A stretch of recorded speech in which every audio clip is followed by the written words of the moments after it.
Jemaat Tuhan, pagi ini kita bersama-sama meninggikan nama Tuhan, Allah kita yang hidup. Sebab kasih setianya tidak pernah meninggalkan setiap kita. Mari kita ucapkan syukur kita. Engkau Allah yang setia. Thank you Jesus.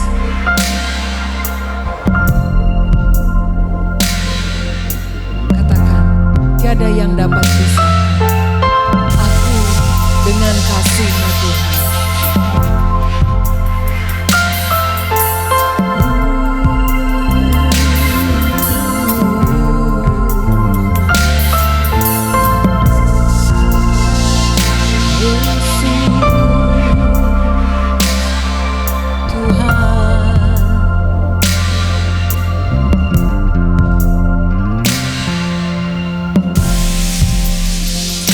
Tiada yang dapat pisahkan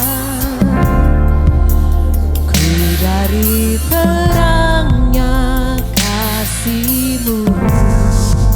Kau hadirkan ketenangan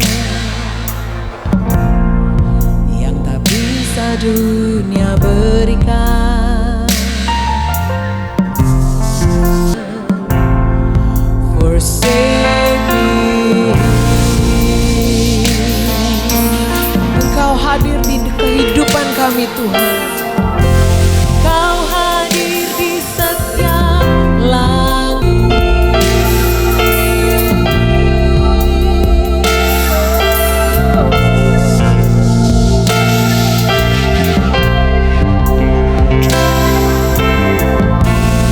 Sebab hati kami takkan gentar bersama-sama dengan-Mu Tuhan. Mari kita katakan,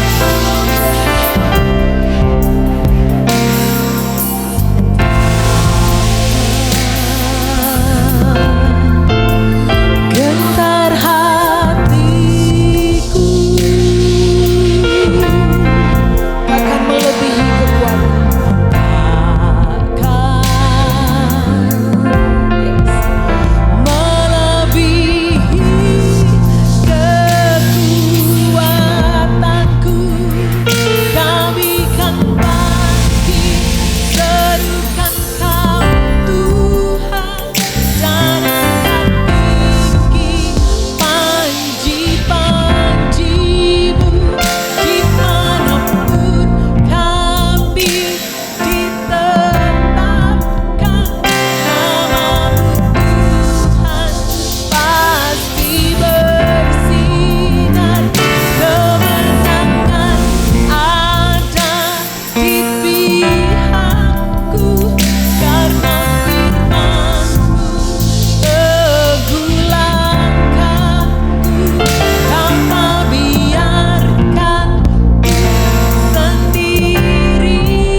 Menyembah Tuhan. Firman Tuhan berkata, sebab semua yang dari Tuhan mengalahkan dunia, dan inilah kemenangan yang mengalahkan dunia, yaitu iman kita.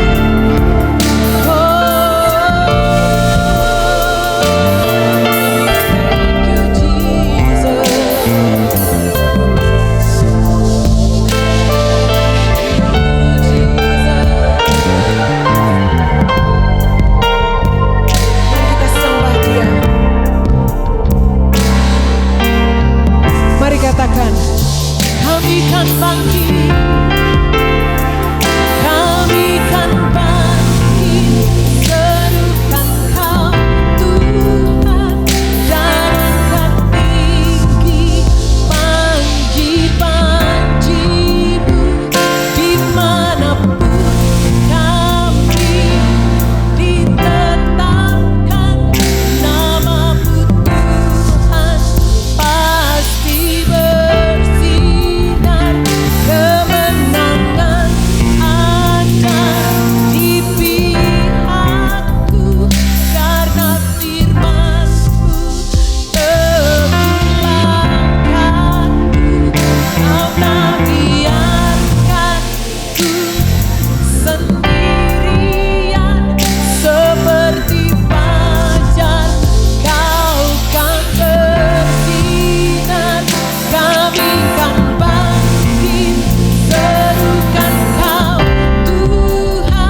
Shalom jemaat Tuhan, shalom semua buat saudara dan saudariku yang sedang berada di rumah, yang sedang nonton ibadah online hari ini. Bagaimana kabarnya?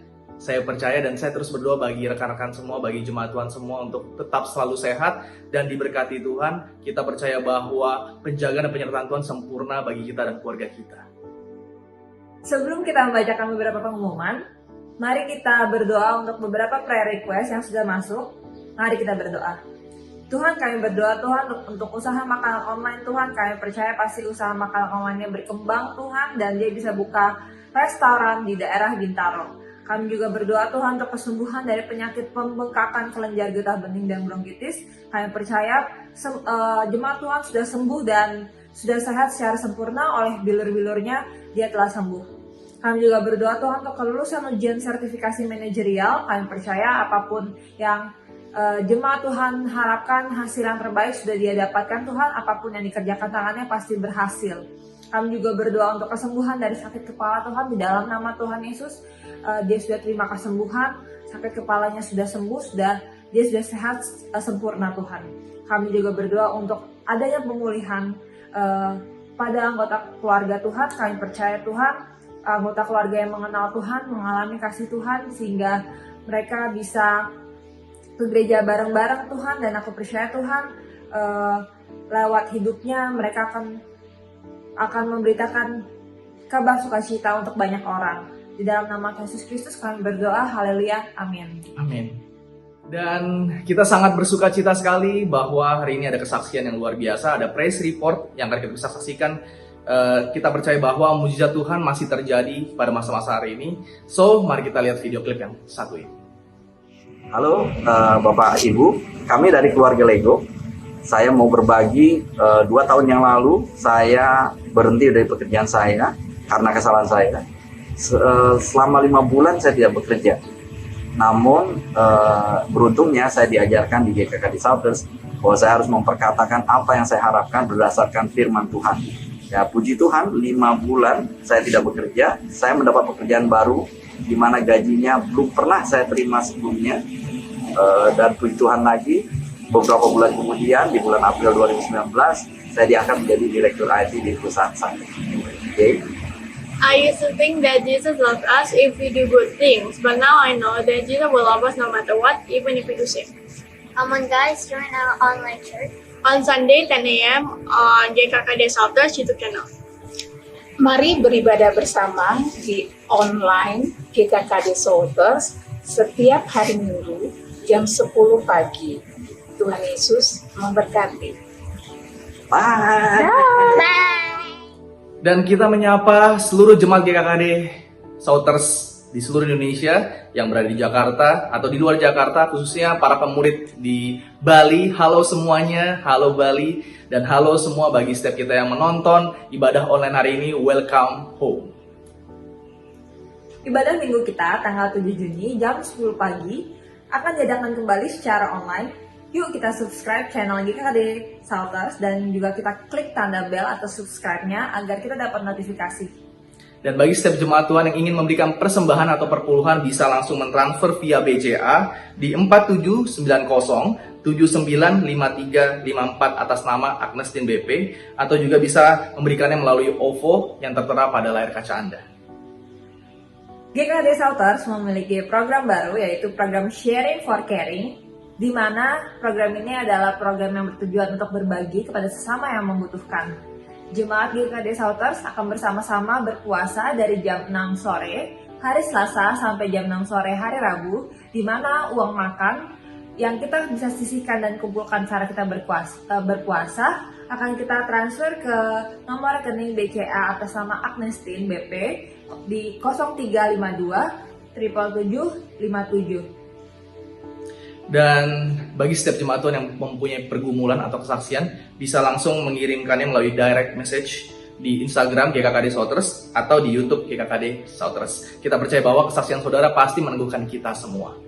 Dan sebelum kita mengakhiri pengumuman pada hari ini, saya akan membagikan ayat firman Tuhan mengenai persembahan kita pada hari ini. Kita buka di Yohanes 10 ayat 10, berkata bahwa pencuri datang hanya untuk mencuri, membunuh, dan membinasakan. Tetapi aku datang, yaitu Yesus datang untuk memberikan kita hidup dan mempunyai dalam segala kelimpahan. Kita percaya bahwa Tuhan Yesus sudah berjanji bahwa kita mempunyai hidup, bukan hanya sekedar hidup, tapi hidup kita penuh dengan kelimpahan. Kita percaya bahwa kelimpahan yang di sini yang dimaksud bukan bicara tentang apa yang bisa kita beli, melainkan apa yang bisa kita beri. Jadi ini bicara tentang apa yang bisa kita berikan. Jadi buat setiap jemaat Tuhan yang sehari ini masih takut untuk memberi, masih ragu-ragu untuk memberi, saya mengencourage lagi untuk terus merenungkan firman Tuhan ini, karena saya percaya bahwa Tuhan Yesus sudah berjanji bahwa kita bukan hanya dicukupkan untuk hidup, tapi dicukupkan juga untuk memberi. So, mari kita mempersiapkan yang terbaik. Kita baca statement iman kita pada hari ini. Kami percaya bahwa Ia yang kaya rela menjadi miskin supaya kita yang miskin menjadi kaya. Kami percaya bahwa setiap benih yang kita taburkan adalah benih yang terbaik yang pasti menghasilkan 30, 60, bahkan 100 kali lipat. Kami siap memberi dengan hati penuh sukacita. Mari kita berdoa untuk persembahan. Tuhan, inilah pemberian kami, Tuhan, inilah persembahan kami. Kami percaya Tuhan, kami memberi atas dasar kami sadar kalau kami sudah dikasihi Tuhan, kami sudah diberkati Tuhan, sehingga kami layak untuk menerima janji Tuhan. Kami hidup di dalam kelimpahan dan kami bisa menjadi berkat buat banyak orang. Inilah persembahan kami Tuhan. Haleluya. Amin. Selamat memberi, Tuhan Yesus memberkati.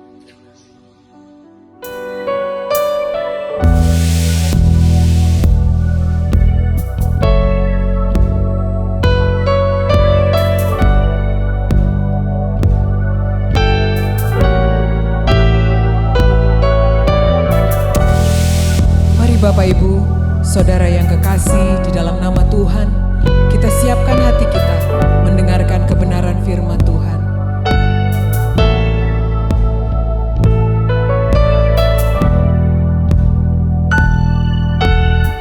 Mari katakan bersama, sebab aku ini milik-Mu, Yesus Kristus Tuhan.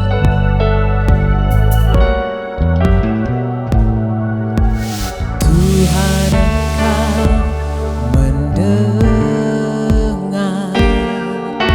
seruan hatiku,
Shalom saudara, selamat hari Minggu, selamat merayakan hari Pentakosta, hari pencurahan Roh Kudus yang sudah dilakukan 2000 tahun yang lalu.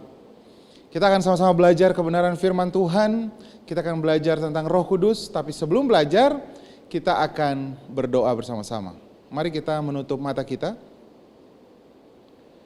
Kami mengucap syukur, hari ini kami dapat berkumpul bersama-sama dengan keluarga kami.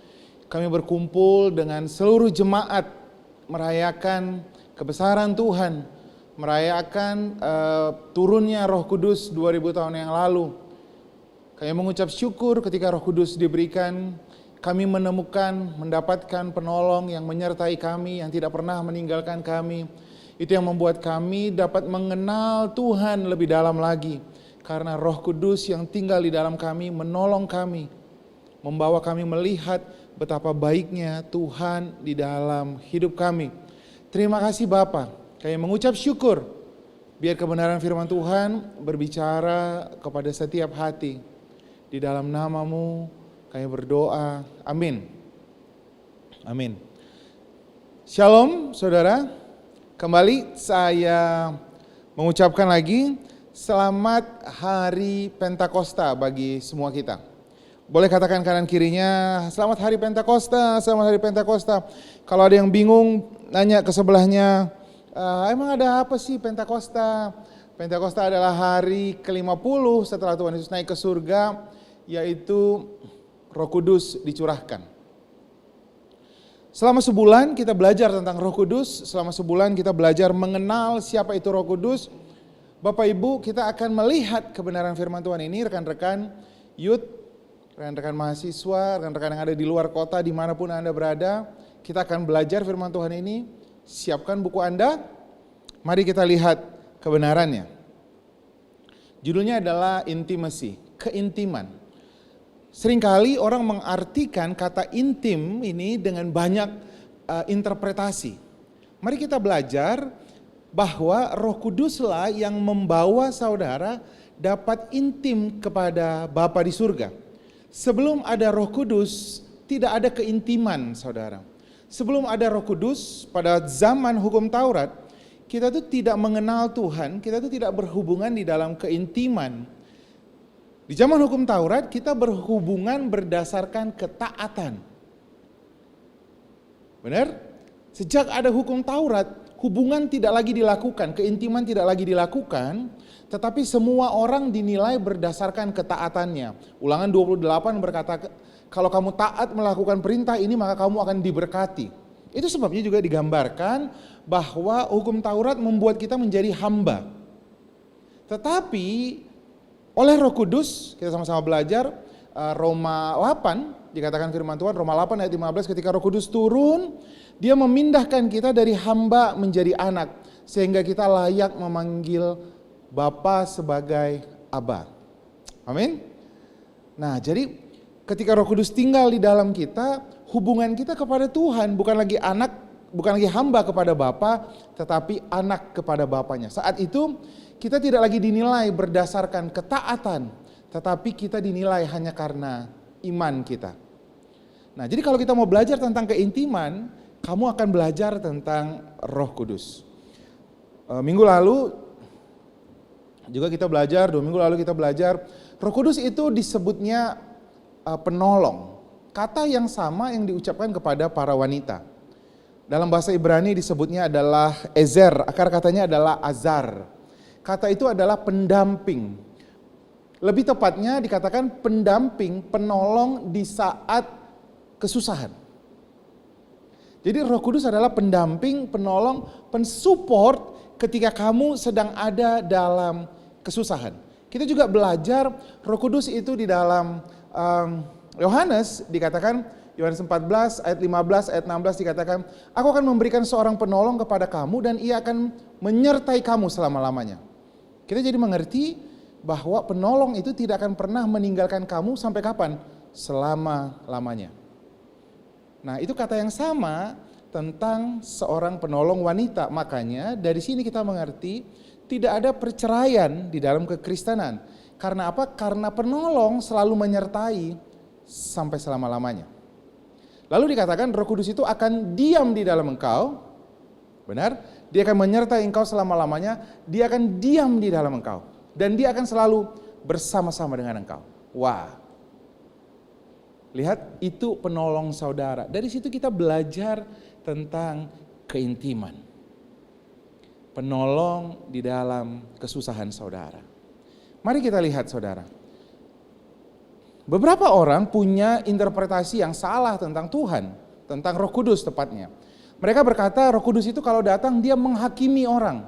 Kalau kita jatuh dalam dosa, makanya ketika kita mau berdoa, kita merasa tidak damai sejahtera. Lalu orang bilang begini, Roh Kudus mengingatkan saya akan dosa saya jadi merasa tidak layak. Perhatikan ayatnya baik-baik. Dalam Yohanes 16 ayat 8 dikatakan, dan kalau ia datang, yaitu Roh Kudus, ia akan menginsafkan dunia akan dosa, kebenaran, dan penghakiman. Makanya banyak anak-anak Tuhan yang berkata bahwa kalau Roh Kudus datang, dia akan membawa penghakiman. Dia akan menginsafkan kita, menempelak kita akan dosa. Perhatikan ayat ya baik-baik. Dikatakan kalau ia datang, ia akan menginsafkan siapa? Dunia. Kita bukan berasal dari dunia ini. Jadi ayat ini berbicara untuk orang yang belum mengenal Yesus. Orang yang belum lahir baru. Kepada dunia, dia akan menginsafkan mereka dari dosa, menginsafkan mereka kepada kebenaran, dan menghakimi mereka. Tetapi kepada anak-anak Tuhan, dikatakan, bagi anak-anak Tuhan, Yohanes 16 ayat 13 dan 14, apabila ia datang, yaitu Roh kebenaran, ia akan memimpin kamu ke dalam seluruh kebenaran.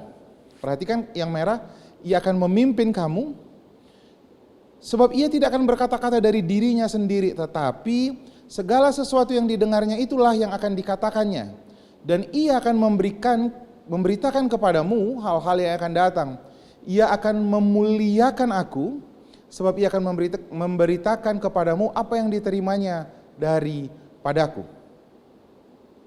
Lihat, pertama dia akan memimpin kamu.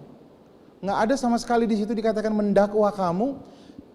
Memimpin kamu kepada apa? Memimpin kamu kepada Kristus.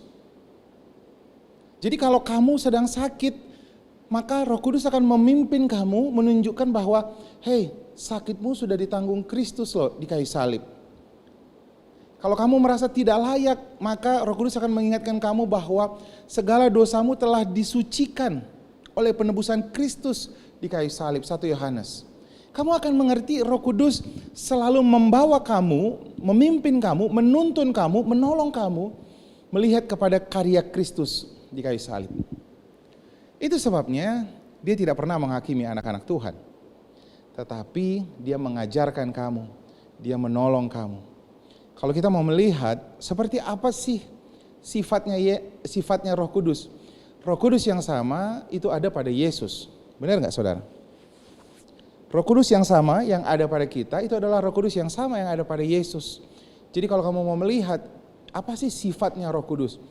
Kamu harus melihat sifatnya Yesus ketika dia bertemu dengan orang berdosa. Dia tidak menghakimi orang berdosa. Dia tidak memukul orang berdosa. Tapi dia menolong orang berdosa. Saya bukan berkatakan Tuhan mencintai dosa, no. Tuhan membenci dosa. Tapi dia mengasihi orang berdosa. Satu-satunya cara menolong orang berdosa yaitu dengan memulihkannya. Itu yang dilakukan Yesus. Itu sebabnya dia berkata, aku datang ke dunia ini bukan untuk menghakimi orang, tetapi untuk menyelamatkan. Seperti itulah Roh Kudus yang kita kenal. Kemudian dikatakan dalam Yohanes 14 ayat 26, lihat saudara, tetapi penghibur, dikatakan, yaitu Roh Kudus yang akan diutus oleh Bapa dalam namaku. Lihat, salah satu fungsi yang lain, dia menghibur kita, lalu dikatakan dia akan mengajarkan segala sesuatu dan akan mengingatkan kamu akan semua yang telah kukatakan kepadamu. Lihat nggak apa yang sedang dilakukan Roh Kudus? Dia mau intim dengan kita. Ada banyak orang berpikir kalau intim itu menyembah Tuhan, intim itu adalah berdoa. No. Intim itu saudara ketika kamu bersama-sama. Kata mengajar di situ adalah dalam bahasa Girika disebutnya didaktik. Didaktik itu berdiskusi, itu namanya intim. Itu namanya ketika kamu membangun hubungan yang dalam, itu yang namakan dengan intim. Roh Kudus yang ada di dalam kita mau mengajar kita, mau berdiskusi dengan kita, dan dia akan mengingatkan kamu segala yang kukatakan kepadamu. Jadi saya mau katakan kepada saudara, apa yang dinamakan dengan intim? Ketika kamu mengingat, merenungkan, berdiskusi dengan Roh Kudus tentang kasih Tuhan. Ya, itu namanya intim. Roh Kudus hanya selalu memfokuskan kepada karya Yesus di kayu salib. Jadi kalau ada yang memfokuskan kamu kepada kekuranganmu, kepada dosamu, kepada kelemahanmu, saya akan kasih tahu, itu bukan Roh Kudus. Dia nggak menolong kamu, dia tidak menghibur kamu, dia menjerumuskan kamu, dia mendakwa kamu. Menurut kamu, itu lebih cenderung Roh Kudus atau iblis? Karena Roh Kudus yang saya tahu, dia menghibur kamu, mengajar kamu, mengingatkan kamu akan semua yang telah Yesus katakan kepadamu. Roh Kudus selalu menunjuk kepada karya Yesus di kayu salib. Bapak Ibu, ini yang selalu saya katakan. Berhubungan intim dengan Tuhan, artinya kamu berdiskusi dengan Roh Kudus, kamu mengingat firman Tuhan, merenungkan firman Tuhan. Yang mana? Tentang kasih Yesus, tentang kebaikan Tuhan di dalam hidupmu. Amin. Itu namanya intim. Ini kalimat yang sering kali disebut anak-anak Tuhan, tetapi kita tidak mengerti sesungguhnya apa yang disebut dengan intim. Mari kita lihat dalam Yeremia 1 ayat 5. Dikatakan begini. Sebelum aku membentuk engkau dalam rahim ibumu, aku telah mengenal engkau. Lihat di dalam Yeremia 1 ayat 5 ini diterangkan kata mengenal yaitu yada. Jadi kalau kamu mengenal Tuhan, kalau kamu tahu Tuhan, kamu akan mengenal bahwa Tuhan adalah pribadi yang pertama berinisiatif untuk membangun hubungan dengan engkau. Dia adalah pribadi yang pertama yang ingin intim dengan engkau. Karena ketika Adam pertama kali diciptakan, Tuhan menaruh spot yang khusus di Taman Eden, di sebelah timur Taman Eden, supaya Tuhan bisa membangun hubungan yang intim dengan Adam. Nah itu sebabnya dalam Yeremia 1 dikatakan, bahkan dia membentuk engkau dalam rahim ibumu, kata firman Tuhan gini, aku telah mengenal. Kata mengenal di situ adalah berhubungan intim. Jadi bahkan waktu kita masih ada dalam kandungan, Tuhan sudah membangun hubungan kepada kita. Nah, kata intim, kata berhubungan ditulis pertama kali dalam Kejadian 4 ayat 1. Dikatakan begini. Kemudian manusia yaitu Adam bersetubuh dengan Hawa. Kata bersetubuh di situ adalah yada. Jadi kata mengenal yada, tapi bersetubuh adalah yada. Kenapa ini menjadi penting? Perhatikan kata yada di sini dituliskan dengan jelas bahwa ketika Adam bersetubuh dengan Hawa, istrinya mengandunglah perempuan itu. Perhatikan baik-baik. Setiap kali kita membangun hubungan yang intim dengan seseorang, atau dengan di sini kalau kamu bangun hubungan yang intim dengan Tuhan, dia akan menghasilkan, dia akan memproduce sesuatu. Amin.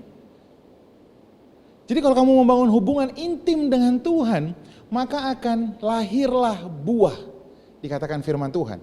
Dalam Yohanes 15 digambarkan seperti ini. Tinggallah di dalam aku. Kata tinggal itu juga adalah ginosko. Kata tinggal itu artinya terhubung. Kata tinggal itu artinya intim. Yohanes 15 ini adalah perumpamaan tentang pokok anggur, dikatakan begini. Tinggallah di dalam aku, intimlah di dalam aku. Masih ingat tadi kata intim? Intim yaitu ketika kamu berdiskusi, berkomunikasi dengan Roh Kudus tentang kebaikan Tuhan, tentang karya Yesus di kayu salib. Dikatakan begini, dan aku di dalam kamu sama seperti ranting tidak dapat berbuah dari dirinya. Kalau ia tidak tinggal pada pokok anggur, demikian juga kamu tidak bisa berbuah kalau kamu tidak tinggal di dalam aku. Jadi perhatikan, ketika kita tinggal di dalam Tuhan, ketika kita intim di dalam Tuhan, ketika kita berdiskusi dengan Roh Kudus tentang karya Yesus di kayu salib, ketika kita merenungkan kasih Tuhan, maka kita akan berbuah. Amin. Kita akan lihat nanti, kita akan lihat apa sih buah yang dimaksud di sini. Nah, kita akan pergi ke satu cerita tentang jemaat di Efesus. Jemaat ini menjadi sangat fenomenal karena di kitab Wahyu Yohanes menceritakan bagaimana jemaat ini firman Tuhan menegur dengan keras. Awalnya Tuhan sudah memuji dan berkata, aku tahu pekerjaanmu, aku tahu jerih lelahmu, Wahyu 2 ayat 2 ya. Aku tahu bagaimana pekerjaanmu, dikatakan. Aku tahu bagaimana engkau tidak sabar terhadap orang-orang berdosa dan mengaku dirinya nabi, rasul. Lalu dikatakan di berikutnya dikatakan, dan engkau tetap sabar menderita oleh karenaku dan engkau tidak mengenal lelah. Jadi kalau kita baca CV-nya jemaat Efesus ini adalah jemaat yang luar biasa. Aku tahu pekerjaanmu, aku tahu jadi lelahmu, aku tahu ketekunanmu. Kamu tuh luar biasa, kata dituliskan dalam firman Tuhan. Tetapi di ayat berikutnya, di ayat 4, namun demikian aku mencela engkau karena engkau telah meninggalkan kasihmu yang mula-mula. Nah, mari kita lihat siapa nih jemaat Efesus. Jemaat Efesus, kota Efesus adalah kota yang sangat besar, megapolitan, di tepi pantai, kota perdagangan yang sangat hebat. Kota ini adalah kota tempat pemujaan terbesar Dewi Artemis. Bahkan ada satu teater, saudara, yang teater itu sudah dihancurkan, tapi masih ada puing-puingnya sampai sekarang. Mereka akan melakukan satu perayaan, selama 2 jam mereka akan mengeluh-elukan Artemis. Hail Artemis, dimuliakanlah Artemis, dewanya orang Efesus. Tahu apa yang mereka lakukan? Mereka semua berlomba-lomba melakukan pekerjaan, bekerja keras untuk Dewi Artemis. Mereka berusaha menyenangkan Dewi Artemis. Pada waktu mereka bertobat, pada waktu mereka mengikut Tuhan, mereka masih punya pola pikir yang sama. Mereka datang kepada Tuhan, mereka pikir Tuhan bisa disenangkan kalau mereka terlebih dahulu taat sama Tuhan. Mereka membawa persembahan kepada Tuhan. Itu sebabnya Paulus mau mengubah cara pikir jemaat di Efesus. Walaupun mereka kelihatannya pekerjaannya hebat, jerih lelahnya hebat, bagaimana mereka sangat tekun, sangat sabar memikul salib, kira-kira begitu ya. Gambaran itu sepertinya buahnya keren. Tetapi firman Tuhan katakan kamu kehilangan kasih mula-mula. Kasih mula-mula yang kita bahas tadi, yada, keintiman dengan Tuhan. Kenapa? Kan harusnya kalau orang intim buahnya apa? Buahnya ketaatan, kesetiaan, benar gak saudara? Ketaatan itu adalah buah akibat kamu intim sama Tuhan. Tapi ternyata orang itu bisa juga loh bekerja keras tanpa melakukan hubungan yang intim kepada Tuhan. Karena apa? Jemaat Efesus Tuhan bilang, aku mencela engkau. Kamu gak punya hubungan tapi pelayanan. Dari mana itu pelayanan yang kau lakukan? Banyak anak-anak Tuhan yang hidup seperti ini. Dia gak punya hubungan yang intim sama Tuhan, tapi dia melakukan pelayanan. Dia gak punya hubungan yang intim sama Tuhan. Dia gak dipenuhi dengan kasih Tuhan. Akibatnya orang-orang yang seperti ini sangat fragile, sangat sensitif, gampang tersinggung, gampang sakit hati. Mereka lakukan semuanya, tapi mereka minta upahnya. Mereka butuh penghargaan, mereka butuh dikasihi. Ketika mereka tidak mendapatkannya, mereka salahkan semua orang. Saudaraku, kalau kau membangun hubungan yang intim dengan Tuhan, kalau kau membangun hubungan karena kasih Tuhan, kau penuh dengan kasih Tuhan, maka kepada manusia kau akan mengasihi. Tapi ketika kau gagal merenungkan kasih Tuhan, ketika kau gagal menerima kebaikan Tuhan, kau akan mencari kebaikan. Dengan pelayanan yang kau lakukan, kau berusaha mendapatkan pengakuan, kau berusaha mendapatkan penghormatan. Harusnya ini dibalik, saudara. Pelayanan, ketaatan, kesetiaan yang kau lakukan, itu adalah the fruits, not the root. Itu adalah buah, bukan akarnya. Akar dari kekristenan, akar dari kita anak-anak Tuhan adalah keintiman akan kasih Tuhan. Dikatakan begini dalam kitab Efesus 3 ayat 16. Aku berdoa. Jadi saudara perhatikan ya, Paulus melakukan ini, ternyata di kitab Efesus jemaat ini gagal semuanya. Dicela. Di dalam kitab Efesus dikatakan begini, aku berdoa supaya ia menurut kekayaan kemuliaannya menguatkan, meneguhkan oleh rohnya. Perhatikan. So, hubungan selalu dimulai dengan siapa? Roh Kudus. Menguatkan dan meneguhkan oleh rohnya di dalam batinmu, sehingga oleh imanmu Kristus diam di dalam hatimu dan kamu berakar serta berdasar di dalam kasih. Perhatikan saudara. Jadi kekristenan itu haruslah berakar, berdasar di dalam kasih. Coba bilang sama-sama sama saya, berakar, berdasar. Oke? Harus rooted, harus berakar kuat. Bagaimana caranya kita supaya bisa berakar kuat? Firman Tuhan katakan, benih itu, firman Tuhan itu adalah benih. Jadi kalau kamu melepaskan benih, kalau kamu berkata, aku dikasihi Tuhan. Bangun pagi, kamu mulai berkata, aku dikasihi, aku dicintai, aku diberkati. Tahu gak karena apa kita mengatakan begitu? Enggak tiba-tiba bangun pagi kita bilang, aku dikasihi, aku dicintai. Bukan. Ketika kamu merenungkan kebaikan Tuhan. Ketika kamu merenungkan firman Tuhan yang berkata, Dia memberkati kita bahkan ketika kita masih tidur. Amin saudara. Dia mengasihi kita bahkan ketika kita masih berdosa.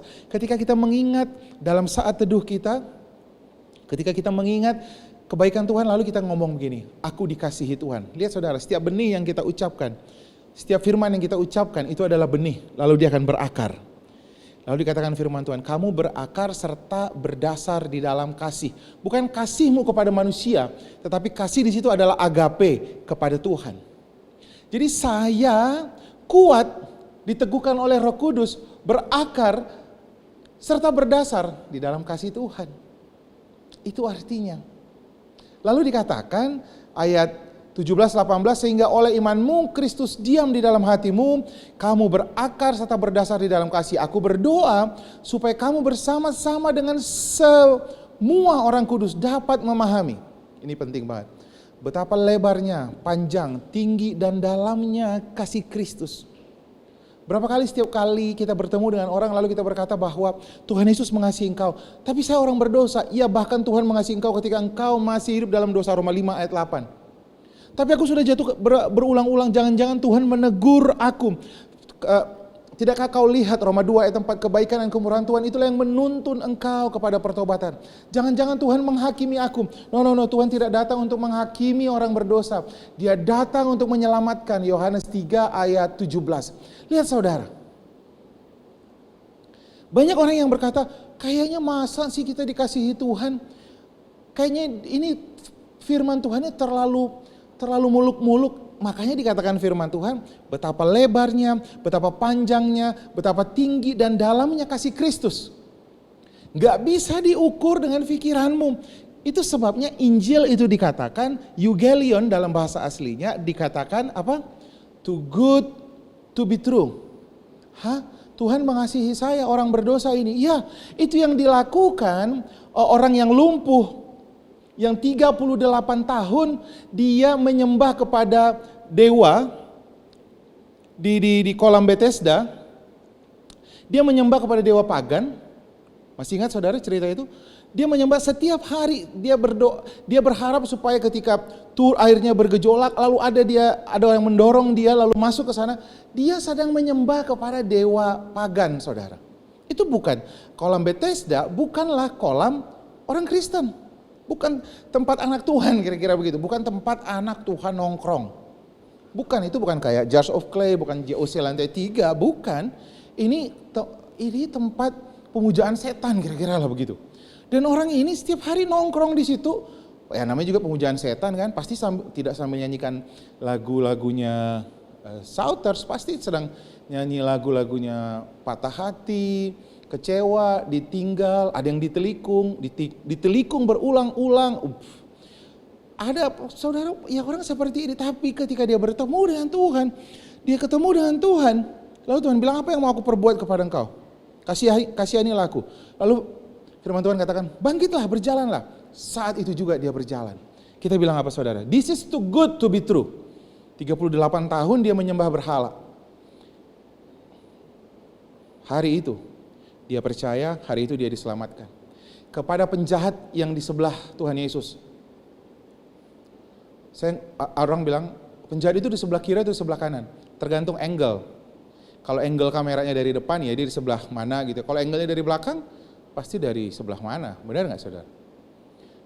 Yang satu menghina Tuhan Yesus, yang satu penjahat yang satu lagi berkata, Tuhan Yesus kalau engkau hari ini pergi ke rumah Bapa, bawa saya bersama-sama dengan engkau. Benar nggak? Benar? Lalu apa jawaban Tuhan Yesus? Tuhan Yesus nggak bilang begini, wow kamu kan pembunuh, kamu kan pemberontak, karena pemberontak, pembunuh saja, yang melakukan dosa besar saja yang bisa disalibkan. Tuhan nggak bilang ada kriteria-kriteria, berikan dulu persepuluhanmu, kasihi dulu orang tuamu, minta maaf dulu sama orang yang kau bunuh. Enggak saudara, Yesus cuma katakan hari ini juga kau bersama-sama dengan aku di Firdaus. Buat orang yang pada saat itu sedang melihat, dia bilang begini, this is too good to be true. Ini masa sih baru saja dia membunuh, sekarang dia bersama-sama dengan Tuhan Yesus di kayu salib. Lihat saudara, kebaikan, kasih yang Tuhan berikan, itu beyond our knowledge. Tuhan mau kita merenungkan kasih itu, Tuhan mau kita intim merenungkan kebaikan. Betapa panjang, tinggi, lebar dan dalamnya kasih Kristus selalu dikatakan. Lihat di sini gambarannya saudara. Kamu berakar dan berdasar di dalam kasih. So this is the meaning, the truth meaning of intimacy. Kamu berakar berdasar di dalam kasih. Itu artinya intim. Kalau mau lihat intim yang kata yang jelas gitu ya. Berakar berdasar di dalam kasih. Kasihnya siapa? Kasih Tuhan. Renungkan kasih Tuhan, maka imanmu akan bergerak. Iman yang bergerak memindahkan gunung. Amin saudara? Amin? Kamu akan melihat, karena dalam setiap orang ada iman. Cuman ada imannya yang tidur, ada imannya yang gak pernah ngapa-ngapain, tapi ada iman yang bergerak. Nah iman itu harus bergerak, kamu harus melatih imanmu. Bagaimana caranya menggerakkannya? Galatia 5 ayat 6. Kita harus merenungkan kasih Tuhan. Kamu harus berakar dan berdasar di dalam kasih. Supaya kamu bersama-sama dengan semua orang kudus, Efesus 3:18. Dapat memahami betapa lebarnya, panjangnya, tinggi dan dalamnya kasih Kristus. Sekalipun itu melampaui akal pikiran kita. Dikatakan dan dapat mengenal kasih itu. Lihat diulang lagi. Di situ ada kata ginosko. Mengenal itu artinya ginosko atau yada atau intim. Lihat saudara. Dan dapat yada akan kasih itu. Intim dengan kasih itu. Jadi penting sekali intim itu kamu mengingat berakar berdasar di dalam kasih Tuhan. Amin. Sehingga dalam 1 Yohanes 4 ayat 17 ketika datang hari yang krisis di hidupmu, ketika datang hari yang buruk di hidupmu, entah itu dalam masalah keuangan, entah itu sakit penyakit, entah kamu mendapatkan kabar sesuatu yang tidak baik, kamu tahu, kamu akan berkata begini, sama seperti Yesus di dunia ini, seperti itulah aku. Sama-sama apa? Sama-sama dikasihi Tuhan. Aku dikasihi Tuhan. Aku dicintai Tuhan. Lalu kita bilang begini, tidak ada yang dapat memisahkan aku dari kasih Kristus. Karena apa? Karena aku dikasihi Tuhan. Sama seperti Yesus di dunia ini, seperti itulah aku. Lihat saudara, renungkan terus kebaikan Tuhan. Renungkan kemurahan Tuhan di dalam hidupmu. Itu sebabnya kita tuh enggak swinging gitu loh. Kita tuh enggak sebentar percaya, sebentar bimbang.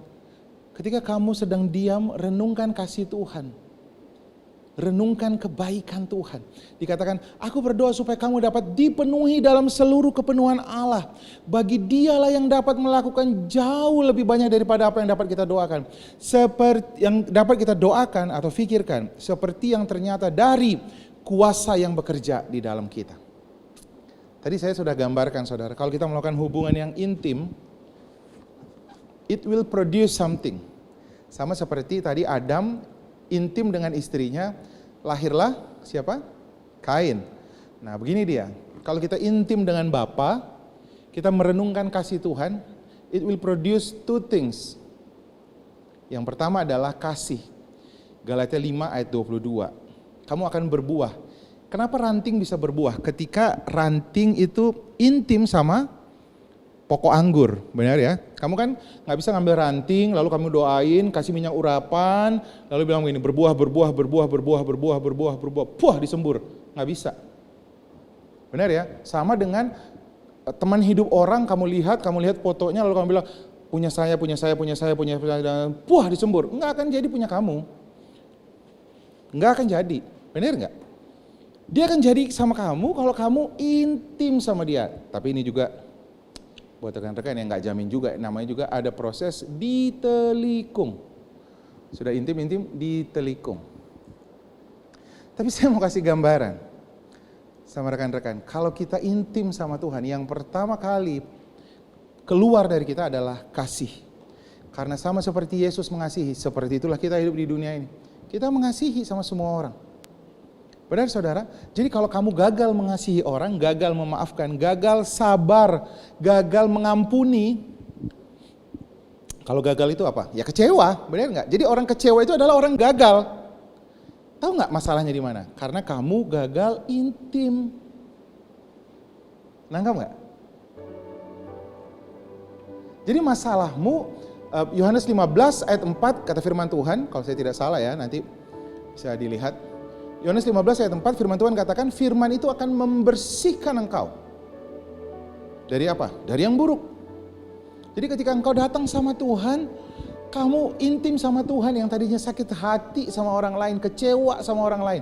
Ya saudara, kalau kamu gampang terjadi hal yang seperti ini, problemnya cuma satu, kamu gagal intim sama Tuhan. Tapi ketika kamu intim sama Tuhan, kamu bilang terima kasih Tuhan aku dikasihi.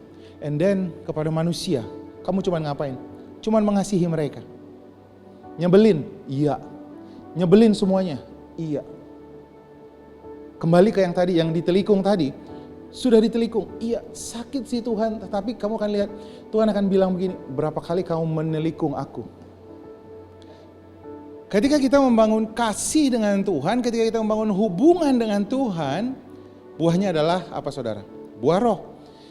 Sukacita, kasih, sukacita, damai sejahtera, kesabaran, kemurahan, kebaikan, kesetiaan, kelemah lembutan, dikatakan firman Tuhan.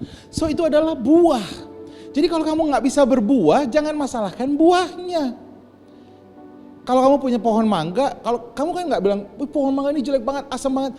Jangan masalahkan buahnya, yang dimasalahkan apanya? Pohonnya, rantingnya nggak nempel sama pokok anggurnya. Kalau pokok anggurnya bagus, gak mungkin rantingnya mengeluarkan buah yang asam. Benar gak? Nah yang kedua yang kita belajar juga selama 1 bulan ini, kuasa. Kalau kamu berhubungan terus sama Tuhan, it will produce power. Dalam Kisah Para Rasul 1 ayat 8 dikatakan, kamu akan menerima power, dunamis, kalau Roh Kudus turun ke atas kamu. So, kasih ada di dalam kita, the power lives in us, hidup di dalam kita. Itu sebabnya kalau kita berbuah, kalau kita mau berbuah kasih, berbuah kuasa, apa yang kita lakukan? Kita berhubungan intim sama Tuhan. Amin saudara. Nah banyak anak-anak Tuhan gagal berbuah karena gagal dia intim sama Tuhan. Dia gagal melepaskan kuasa, berdoa untuk sesuatu, melepaskan mukjizat, gak terjadi. Dia bilang, jangan-jangan ada salah saya. No. Ranting hanya bisa berbuah ketika dia intim sama pokok anggur. Intim saja. Apa yang dimaksud dengan intim? Berakar dan berdasar di dalam kasih. Apa sih artinya berakar dan berdasar? Gampangnya, merenungkan, berdiskusi dengan Roh Kudus tentang kebaikan Tuhan di dalam hidup. Merenungkan kebaikan Tuhan, merenungkan janji-janji kebaikan Tuhan di dalam hidup kita. Dalam Efesus 4 ayat 30, ada satu, ini masih kepada jemaat Efesus. Ini yang dikatakan kepada mereka, janganlah kamu mendukakan roh Allah, Roh Kudus Allah. Banyak anak-anak Tuhan yang hidup di dalam kasih karunia Tuhan, ayat ini di skip. Ya gak mungkin lah Roh Kudus mendukakan, kita itu kan sudah hidup under grace.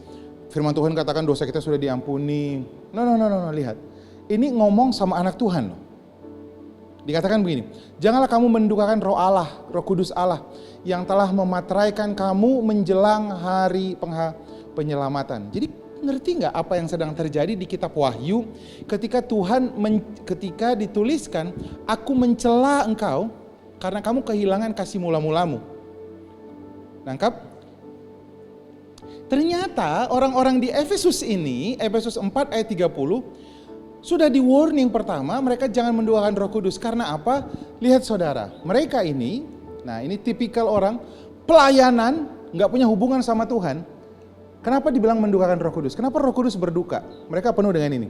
Segala kepahitan, kegeraman, kemarahan, pertikaian, fitnah, hendaklah dibuang dari antara kamu. Demikianlah pula segala kejahatan, hendaklah kamu ramah seorang terhadap yang lain. So, lihat saudara, apa yang sedang terjadi ini? Roh Kudus itu berduka, perhatikan baik-baik, ketika kita sama anak-anak Tuhan saling menyakiti.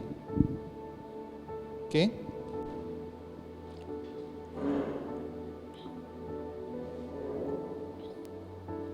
Ketika kita sesama anak Tuhan saling kepahitan. Yes, ini hidup under grace. Yes, kamu bisa mendukakan Roh Kudus. Ini warning yang keras diberikan kepada jemaat di Efesus. Dan kamu sama-sama tahu di dalam kitab Wahyu 2, jemaat Efesus kata firman Tuhan, aku akan ambil kaki dianmu karena kamu kehilangan keintimanmu. Keintiman yang dimaksud di sini saudara, ketika kamu merenungkan kasih Tuhan, tahu nggak? Harusnya yang keluar adalah kasih. Kita pelayanan, kita mengasihi. Kita pelayanan, kita panjang sabar. Kita pelayanan, kita full with a generous heart. Tapi lihat, ketika kita gagal menerima kasih Tuhan, ketika gagal kita intim, kita pelayanan, kita ada di pelayanan. Kita melayani Tuhan. Kamu rajin pelayanan, pergi kemana-mana. Tapi lihat, kamu penuh dengan kepahitan, kegeraman, kemarahan, pertikaian, fitnah. Hendaklah dibuang dari antara kamu, demikian pula segala kejahatan. Tapi hendaklah kamu ramah terhadap seorang terhadap yang lain, penuh kasih dan saling mengampuni, sebagaimana Allah di dalam Kristus telah mengampuni kamu. So, lihat, keintiman menghasilkan kasih dan kuasa. Benar? Tapi kalau kita gagal intim sama Tuhan, ini anak-anak Tuhan, pelayanan sih, tapi gampang kecewa, gampang sakit hati, gampang mengeluh, gampang saling menyakiti. Tebak? Roh Kudus berduka. Ya, Roh Kudus berduka. Jadi anak-anak Tuhan under grace, kita bisa mendukakan Roh Kudus. Absolutely. Ketika kita saling menyakiti satu sama lain. Produce power enggak? No, kamu akan melakukan pelayanan. There is no, tidak akan ada buah-buah roh.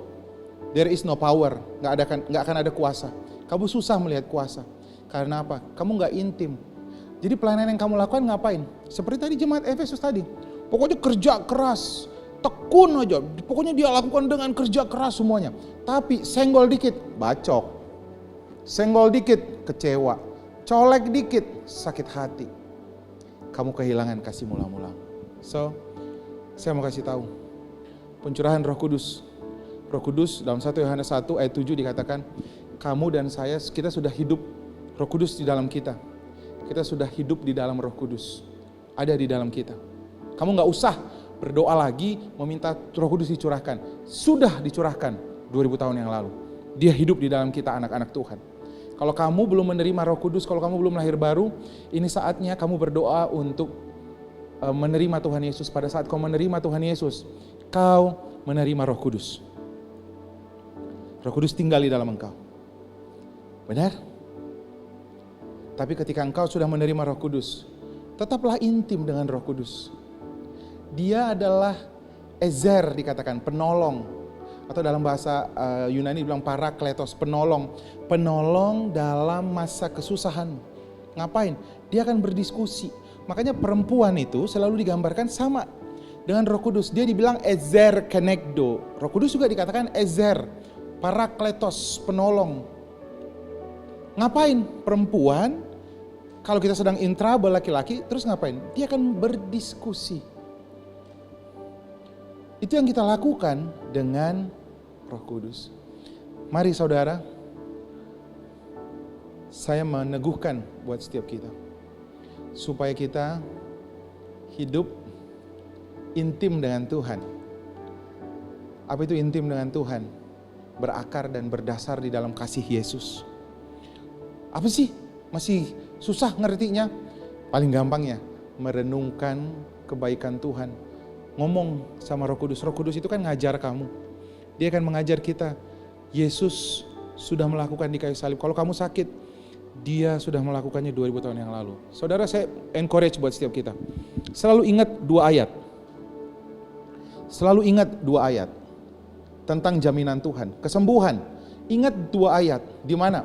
Oleh bilur-bilur Yesus saya telah sembuh. 1 Petrus 2:24, Yesaya 53 ayat 5. Benar gak? 2 ayat. Karena firman Tuhan katakan, apabila ada 2-3 sah, saksi sah. Ingat kebaikan Tuhan ini. Lalu ingat apa lagi? Tentang berkat. Allahku akan mencukupkan segala kebutuhanku, Filipi 4. Lalu 2 Korintus 8. Dia yang kaya rela menjadi miskin supaya miskin menjadi kaya. Lalu Yohanes 10 ayat 10. Dia datang untuk memberikan kamu hidup dan hidup dalam kelimpahan. Lihat saudara. Usahakan selalu mengingat ayat lebih dari 1, 2. Maka berdiskusilah dengan Roh Kudus. Iya, ketika engkau sedang dalam trouble, kesusahan, Roh Kudus akan mengatakan, iya, bukankah ada tertulis? Benar? Bukankah ada tertulis? Kamu akan berakar dan berdasar di dalam kasih Yesus. Saya percaya saudara mengerti hari ini apa itu yang dimaksud dengan berhubungan intim dengan Bapa, berhubungan intim dengan Roh Kudus. Mari kita datang kepada Tuhan. Saya mau berdoa buat setiap saudara. Yang hari ini saudara drying, kekeringan. Orang kekeringan itu gampang saudara. Dia katanya seperti daun kering, diinjek.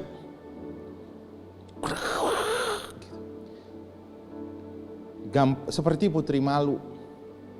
Disentuh, langsung menutup dirinya. Kamu mungkin pelayanan, kamu ada di pelayanan. Kamu ada di pelayanan. Tapi kamu mengharapkan semua orang mengasihimu, memberikan penghargaan dari apa yang sudah kau lakukan. Kau tetap melakukan pelayanan, tapi kau gampang disakiti, gampang tersakiti, gampang mengeluh. Kamu selalu bilang, iya sih memang salah orang. Hey, bukankah kamu diciptakan untuk menjadi berkat? Berkat itu ada kalau ada masalah. Kalau nggak ada masalah, ngapain disebut berkat? Jadi kalau kamu protes kalau ada masalah, kamu harus ingat siapa kamu. I am a blessing. Saya adalah berkat. Jadi kalau ada masalah, baru kamu bisa memberkati. Benar gak? Kalau kamu sekarang lagi kekeringan, mari datang kepada Tuhan. Mulai buat komitmen yang baru kepada Tuhan. Dan berkata, Tuhan, aku mau membangun hubungan lagi. Roh Kudus, aku mau berdiskusi tentang kasih Tuhan. Aku mau mengingat tentang kebaikan Tuhan.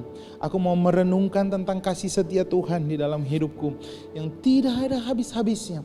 Aku mau mengingat betapa panjang, tinggi, lebar, dan dalamnya kasih Kristus. Sekalipun itu melampaui akal pikiranku. Aku mau mengingat betapa luar biasanya Tuhan mengasihi aku. Bahkan ketika aku masih berdosa.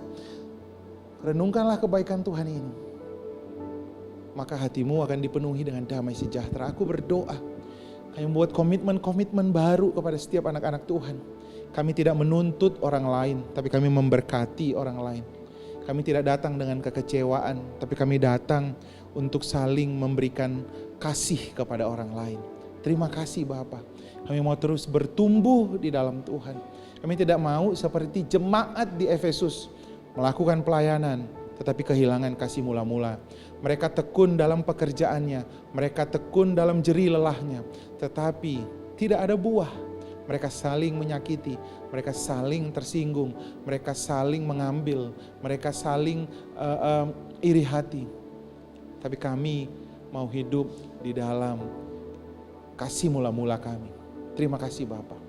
Bagi jemaat Tuhan yang baru pertama kali dengar khotbah ini dan mau menerima Tuhan Yesus sebagai Tuhan dan Juru Selamat, mari dengarkan doa saya.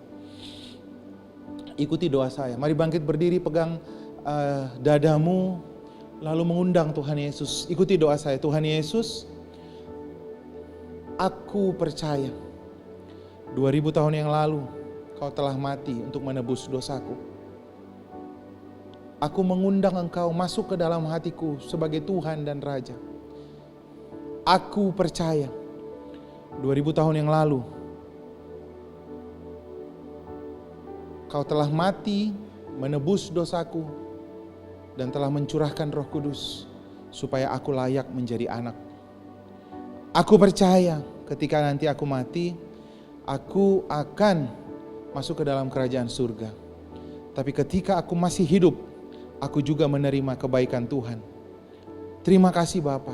Aku mengucap syukur hari ini aku menjadi anak Allah. Terima kasih Tuhan. Bagi setiap saudara yang punya sakit penyakit, pegang bagian tubuh saudara yang sakit. Terimalah janji Tuhan di dalam nama Tuhan Yesus. Setiap bagian mata yang sakit, aku hardik setiap sakit di dalam nama Tuhan Yesus. Pergi, tinggalkan tubuh ini, jadilah sehat, jadilah pulih saat ini juga. Aku berdoa untuk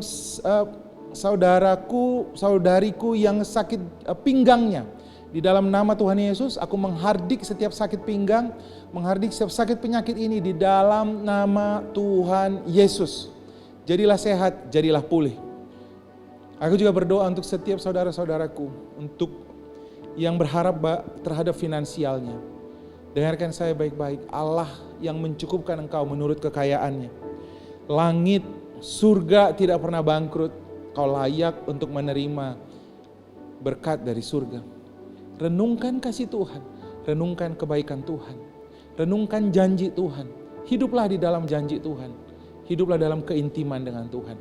Kau akan melihat pintu-pintu surga terbuka bagi engkau. Kau akan melihat penggenapan-penggenapan janji Tuhan. Kau akan tetap naik. Itu janji Tuhan bagi engkau. Terimalah janji Tuhan ini di dalam nama Tuhan Yesus. Kita akan melakukan perjamuan. Siapkan perjamuan saudara. Mari saudara, kita sama-sama bangkit berdiri. Mari kita mengambil roti di tangan kanan kita. Tuhan Yesus berkata, waktuku sudah selesai, kawanan domba ini akan tercerai-berai, dan domba ini akan disembelih. Dia mengambil roti, mecah-mecahkannya dan berkata, roti ini adalah tubuhku yang terpecah untuk engkau. Tubuh Tuhan Yesus terpecah meninggalkan bilur-bilur yang olehnya saudara dan saya sembuh, sempurna. Tubuh Tuhan Yesus naik ke kayu salib telanjang. Karena 2 Korintus 8 ayat 9 berkata, dia yang kaya rela menjadi miskin, supaya kita yang miskin menjadi kaya. Ketika kau makan roti ini, kau sedang menerima kesembuhan untuk tubuhmu dan berkata, terima kasih Tuhan untuk kesembuhan. Dan kau juga sedang menerima berkat bagi pekerjaan, bagi bisnis, bagi keluarga. Mari sama-sama kita memakan roti yang ada di tangan kanan kita.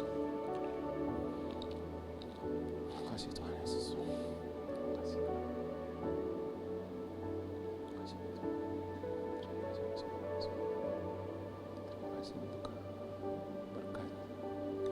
Terima kasih Tuhan.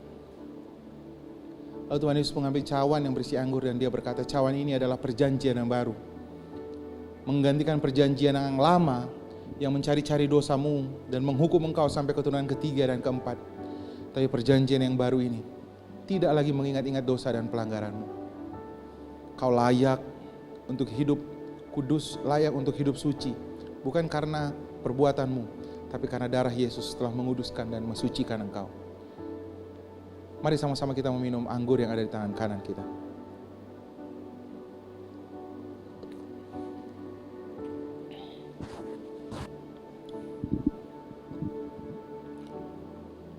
Mari kita mengucap syukur. Terima kasih untuk tubuhmu.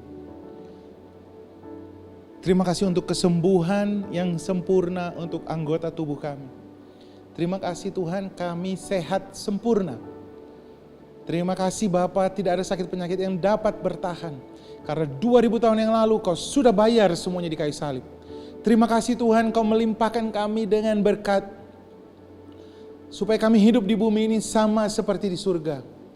Supaya kami juga bisa menjadi berkat buat banyak orang, menceritakan kasih Tuhan di dalam hidup kami. Terima kasih Bapa. Mari kita mengangkat kedua tangan kita. Kita akan mengakhiri ibadah ini. Mari datang kepada Tuhan. Kiranya kebajikan dan kemurahan akan mengikuti engkau sepanjang hidupmu. Persekutuan dengan Roh Kudus akan meneguhkan engkau bahwa engkau tidak pernah ditinggalkan.